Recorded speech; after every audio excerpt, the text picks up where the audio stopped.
video, new vibes here in Osaka, Japan. First time for Joni and I to be out here. We've been hanging out for a couple days. Got to go down to Tokyo, which on the bullet train. Made it down there in 3 hours, walked around a lot, checked out a couple spots. As you may have seen, I was posting pretty heavy on my Insta stories. Winded up hitting up like Worm Tokyo, Skit, Mastermind, Supreme, or pretty much all the shops you would expect us to go see.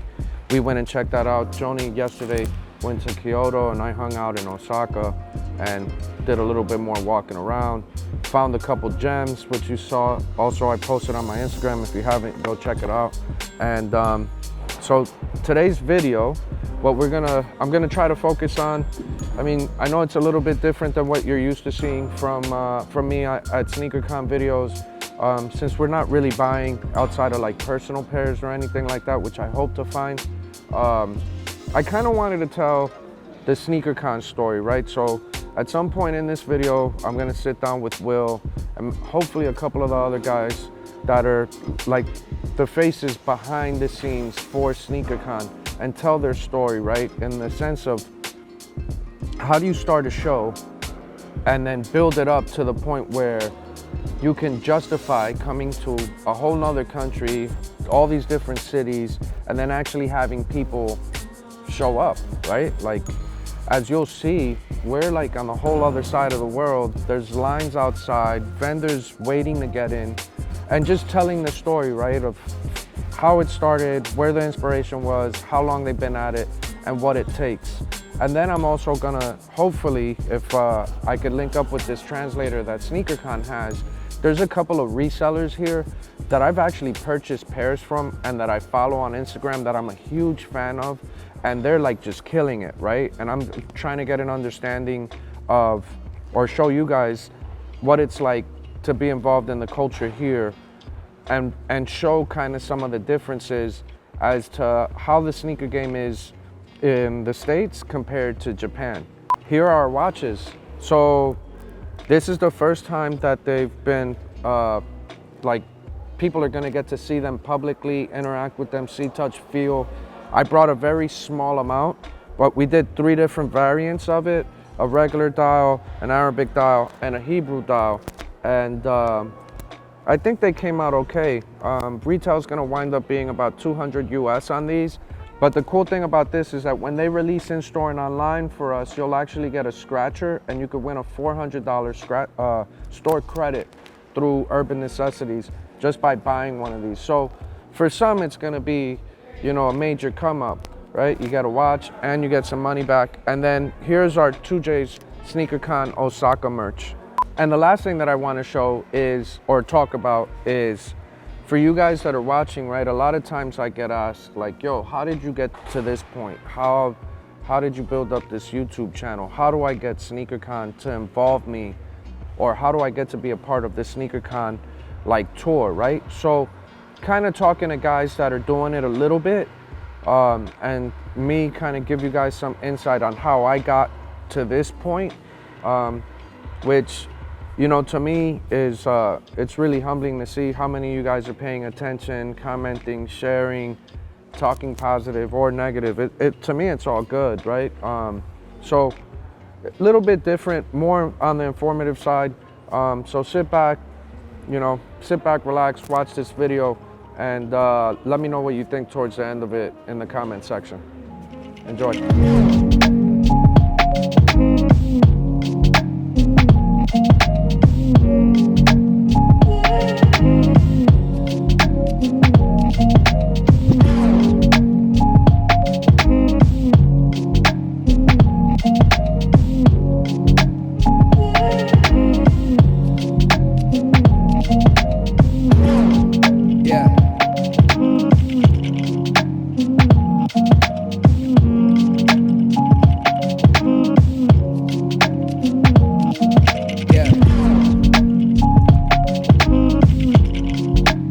So you know how sometimes, like, when you're looking at stuff, like, it's crowded, right? And there was a moment where it, like, the dust cleared, right? The air was clear, and I saw something that caught my eye, and I walked over there, and I'm gonna show you. I didn't really think I was gonna buy anything here, not because I can't or didn't want to. I had walked around a couple times and didn't see anything. And this vendor that we're walking to, this vendor wasn't here before the doors opened. Look how crowded it is here, man. This one's crazy, this show. Yes. Thank you, bro. Thank you. Thank you. So you see where my table is, and then you look that way, and then you see what I mean about the dust settled. Can I see the basketball?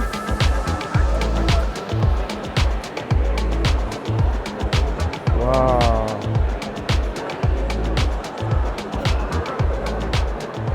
So this is 350,000 yen.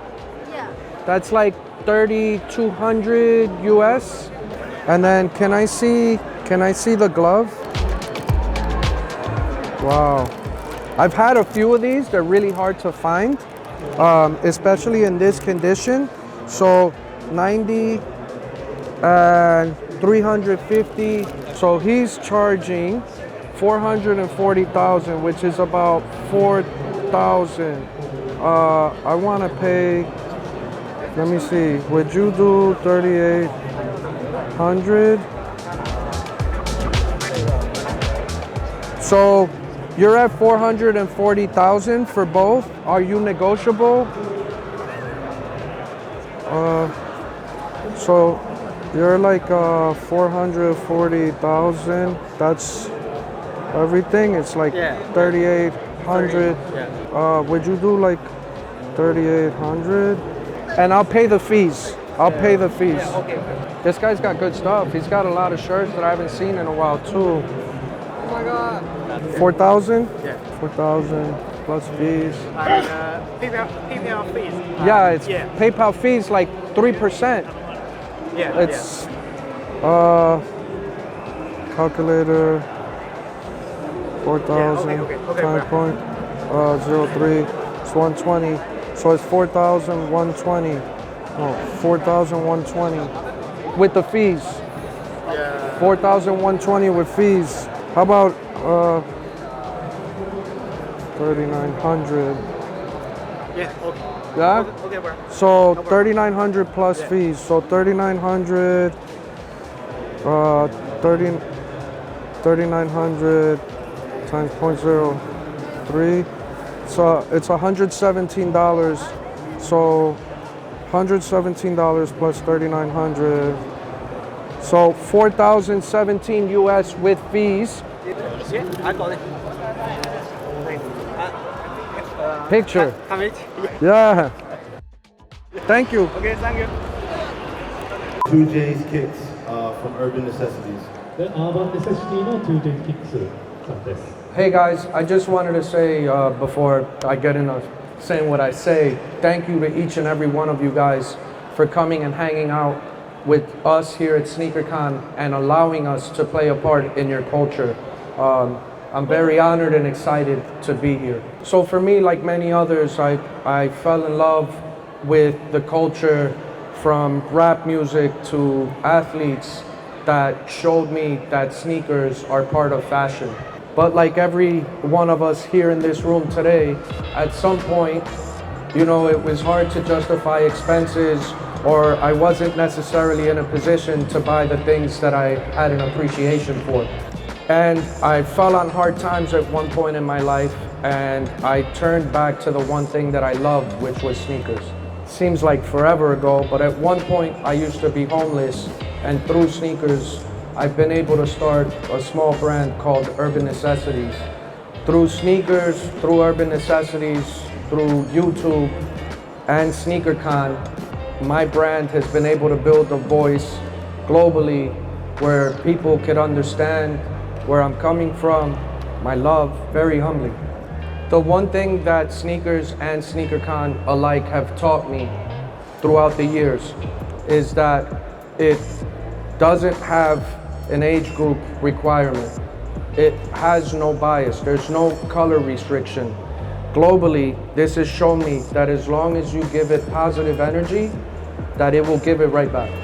I think there's definitely been an evolution within the culture itself. In the past, when you were a sneaker enthusiast and had an appreciation for this, you only had your job, whatever money you could save up, you would buy the shoes, and you wouldn't necessarily focus on showing what you've acquired. Whereas now, social media has allowed people that might not necessarily be the most outgoing to have a voice. And social media is the easiest way to grow a following, a brand, show your consistency, inconsistency, your flaws. The thing that excites me the most when I come into these rooms is when I see the younger crowd or even the older crowd coming in and finding, I think the difference is finding how they're allowing their passion for something to pay for their passion. So as hoarders, as I like to say, not collectors, in the past, you used every spare dollar that you could make or have to buy the product. Now, I'm watching the same people evolve to be resellers, and they're buying that shoe, maybe taking one picture, getting rid of it because they want to get something of a higher value that they necessarily can't justify. I think we all start with one shoe, and when we start, it's the least amount of information or data that you have behind your effort. So when you start, you have to start by taking the picture of the one shoe, and you might not be able to afford to keep. Where it falls on us as a responsibility is to educate and to show the correct way to do it, and not to give up on that message. If we only say it once or twice and don't say it with passion, it's very difficult to get the younger generation to understand how to do it the correct way. So I just want to thank everyone for listening. Arigatou gozaimasu for listening, and our guests for being here on stage with us.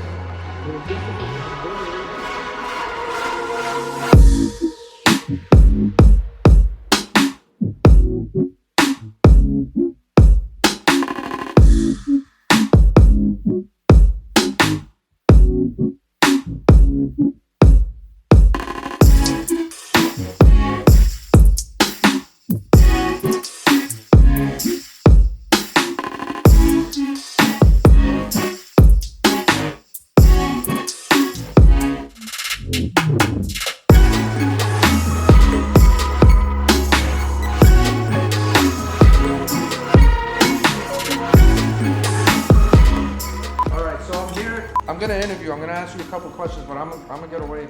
This is a pretty cool prop. How does Sneakercon go from being a brand based out of New York, doing trade shows in New York, to being able to justify coming to Japan and doing a show that's packed and vendors selling out a product? How do we get to that? So I mean, obviously, you know, we started in New York, and we started in the hallway of a comedy club in Times Square. 20 vendors, you know, we just wanted to bring the culture together. And then from there, we kept doing events in New York. The next couple of years, we moved to Soho, to the basement of the church that a lot of people in New York remember, that basement and how packed it would get. We were continuing to do shows in New York, and you know, I'm going back to the story because we're in 10 years now, 10-year anniversary, and we were just doing shows in New York, happy with the flow and with the energy, and we thought the culture was just in New York. And at the time, we had Adidas as a partner, and they were like, we want to touch other markets. Do you guys think you could do this event in Washington, D.C.? And we're like, well, D.C. is huge for foamposites, but we'll go, we'll try it. We went, we had a bigger show than Soho, New York. So that opened up our eyes, and we said, you know what? We need to bring this platform to as many cities, to as many places around the world. I think that in the last 10 years, we've really been able to grow it in the US market and do successful shows pretty much anywhere in the US that we go. 3 years ago, or 2 years ago now, we decided to go to London.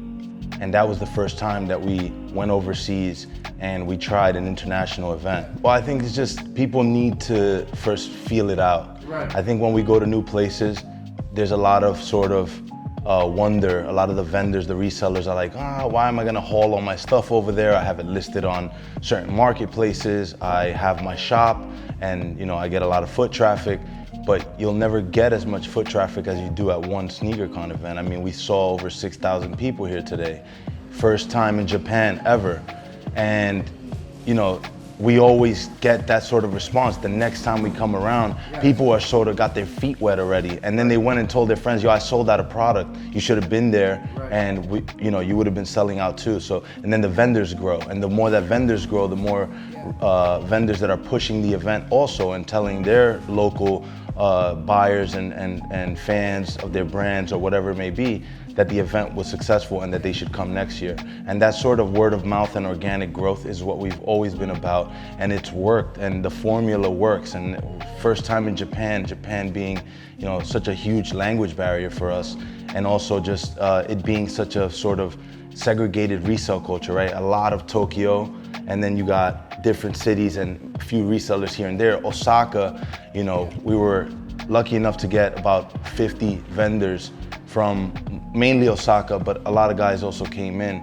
But I think that next year we're looking forward to it. When you guys told me that we were doing Japan, I got really excited because although yes, like the United States has made sneakers cool, like I was saying earlier, like the culture really is here, right? Like the resale culture. It's like they were way ahead of the game. Way, and it's like they're not just stuck on the last 180 days worth of releases. Like these guys got 85 stuff and entire sets. Yep. Right. So although it might not necessarily be your size, you get to really see the history here, and the history is really taken care of. Yep. So I think it's great that you guys are, putting your hands or planting the seeds, so to say, to kind of try to motivate more people to be involved. Yeah. And talk to me about what do you think some of the hardships have been over the 10 years, right? Because 10 years in business, like you've had to have hit your wall at some point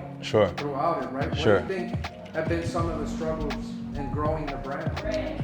The struggles, I would say, is really just being consistent in executing, right?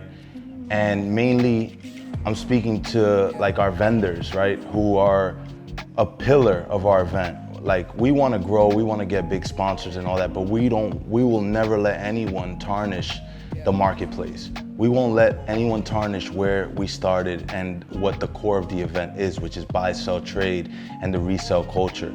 Anyone who wants a piece of it needs to buy into that. And many brands are not ready for that. One of the biggest challenges I would say is sponsorship. It is getting the brands. And we spent the last few years having to go into meetings and teaching people what the sneaker culture was.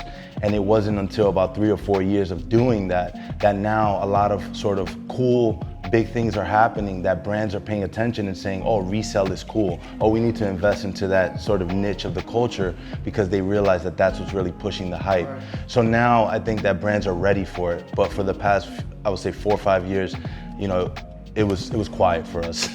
What would you say that you'd like to see Sneakercon become? I would like to see Sneakercon become a place where the brands can really have an in with the grounded part of the culture, with these kids that are out here hustling kicks because they love it that much, and it's really their whole entire life. I mean, their entire identity is being a sneakerhead and wheeling and dealing and rocking stuff and taking selfies and it's really, that's their identity. And I think that a lot of brands don't get that yet. And I think that the goal for us is to make that marriage happen, where brands really get that it's valuable for them to touch these kids in such a moment of euphoria, where they're ecstatic to being here and entering like Sneakercon. I mean, you see it all the time when a kid enters for the first time, just that glow, that sparkle in their eyes, and they're like, oh my God, like they don't know where to turn first, they don't know what to do first. And I think that there's a lack of that in a lot of consumer events. A lot of consumer events that brands do invest into and do activate at. And I think that for us, that's the next sort of challenge and the next growing phase. And I think we're getting there. I think that 2020, people will see a lot of dope stuff happening at Sneakercon events that never happened before. And anyone who's missing out, who was at Sneakercons before, is gonna be really missing out. as big as people think we are, like we still look at ourselves very small. We're very humbled by the growth, but at the same time, we know that when we go to a new place, like we're looking to go to Mexico City, Argentina, places in Eastern Europe, Paris, we know that when we get there, it's starting from the bottom, it's starting from scratch, because they might not understand what to do at a Sneakercon event. But as you see at our shows, the young kids at our shows now in the US, 10 years later, they're wheeling and dealing like never before. And we want to bring that sort of hustle, that sort of just wheeling and dealing resale culture. The amount of vendors that I've seen go from the trading pit to an actual booth to then activation, it's happening. Yep. It's happening. I think that if you're coming to this show empty-handed, you're not doing it right. No, you gotta stand in not. that line with 2 or 3 pairs at least and try to wheel and deal and get the shoes to pay for themselves, because you're gonna want to buy something when you're here. So, but Will, I really appreciate your time. Where can these guys find you on Instagram? On Instagram, it's Will Never Stops. Easy, no underscores, no letters, numbers. I mean, no numbers. Just Will Never Stops. Dope. Follow back.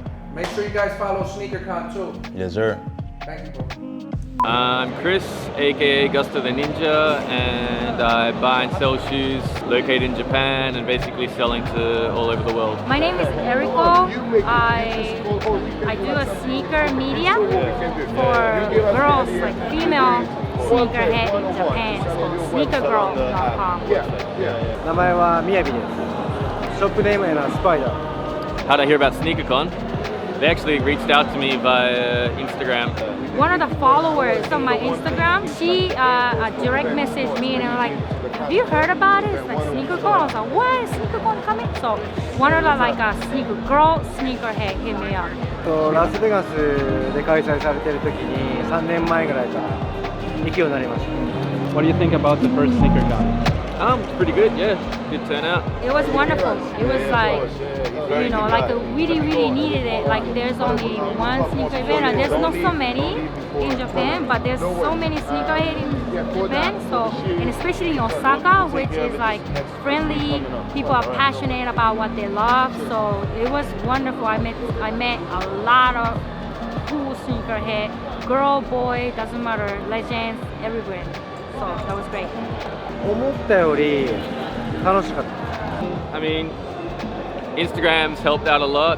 Shoes, I mean, now Dunk SBs, but I try to find a lot of more obscure Dunks that, before the Dunk SBs, so, like Dunks from 2001, stuff like that. What works for me is just to connect, to reach out as many as I want and talk and just provide information as many as I can. So promote, spread the words on social media or just a connection with great people, So just being out there. まあ自分の持ってるお店を知ってもらえた、たくさんの人に知ってもらえたってことがいいことかな。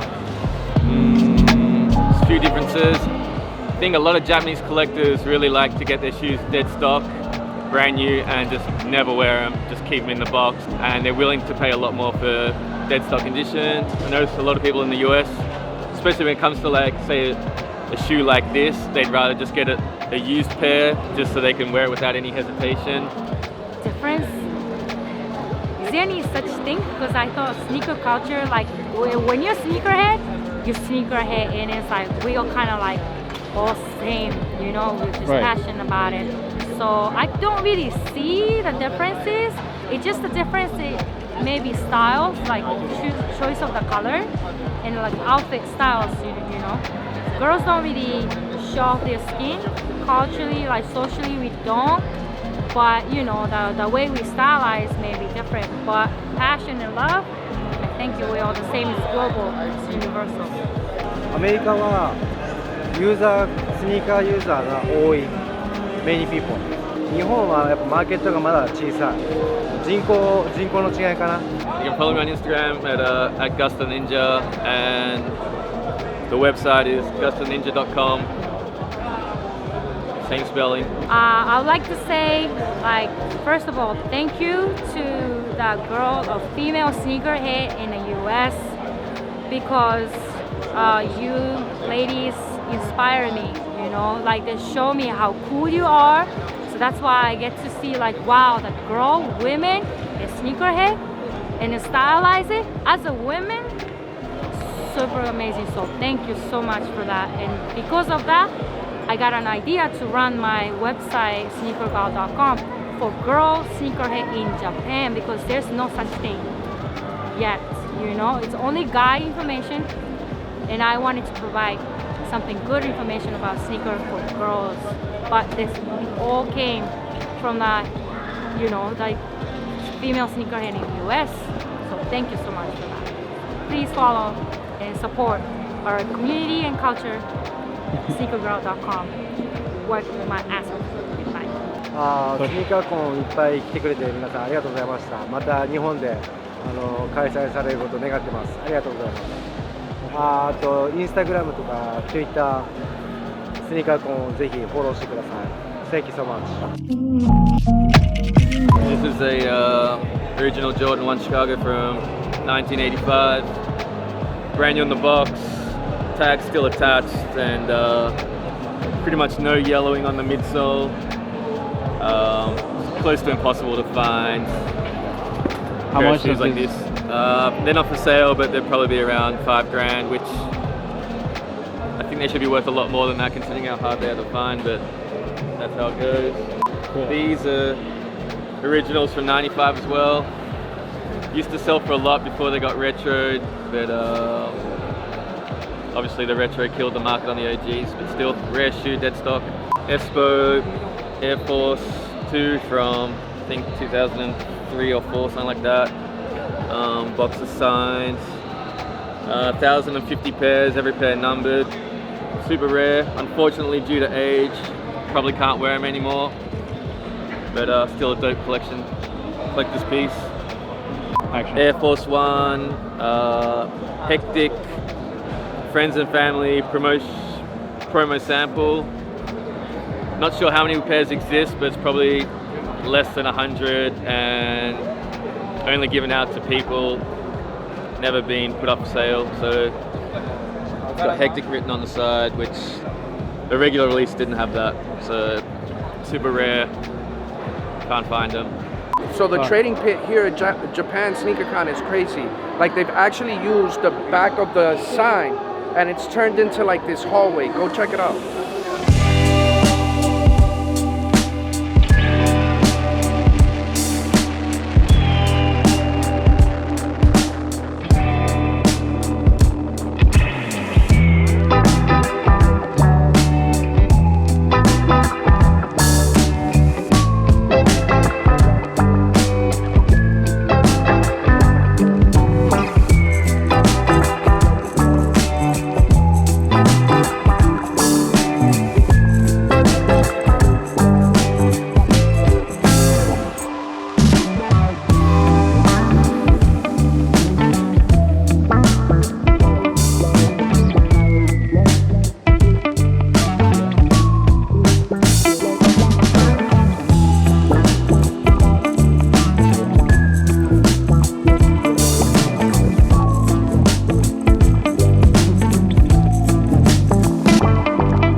I just want to introduce you guys. I'm Will Never Stops, Will, and 2J's Kicks from Urban Necessities. 私は、おなじみ司会のウィルと、そして、アーバンネセシティーズの 2J キックスさんにお越しいただいております。And we're also going to have on the stage my guy Croatian Style. Like Croatian style. So I think we can all agree that the first Sneakercon in Japan has been a success. And I'm in awe of the culture here. To me, I was really excited to get the opportunity to come to Osaka and get the privilege to interact and see in person the culture here. And I've been coming to Japan many years. I've been here probably over 100 times. I love Osaka. It feels like Los Angeles, which is my home. So what can we say are some of the things we could say that the Japanese culture did well at Sneakercon? Like what, the things you see at our normal Sneakercons, like what could we say they got on the money? I would start off with just their fashion, like they came out. You know, Japan has their own style and every individual is their own individual. If you go to other sneaker shows, people will dress the same, but in Japan, everyone comes with their own style, different types, different styles. It all blends, but it all individual and looks different, and that's the amazing part of Japan. I think for me, the thing that I was most impressed with over the last couple of days here in Osaka and in Japan in general is how respectful and how much genuine interest and passion has been displayed from presentation to product that's carried to the interactions with consumer and buyer, or I mean consumer and like seller. In that sense, the United States has a lot to learn from Japan. 100%. And one of the biggest examples is here vendors are selling clothes, not in plastic, not like shrink wrap, not in, like locked up. That would never happen because there's no trust, there's no respect. In the U.S., the sellers are very protective because they're afraid someone might take their stuff.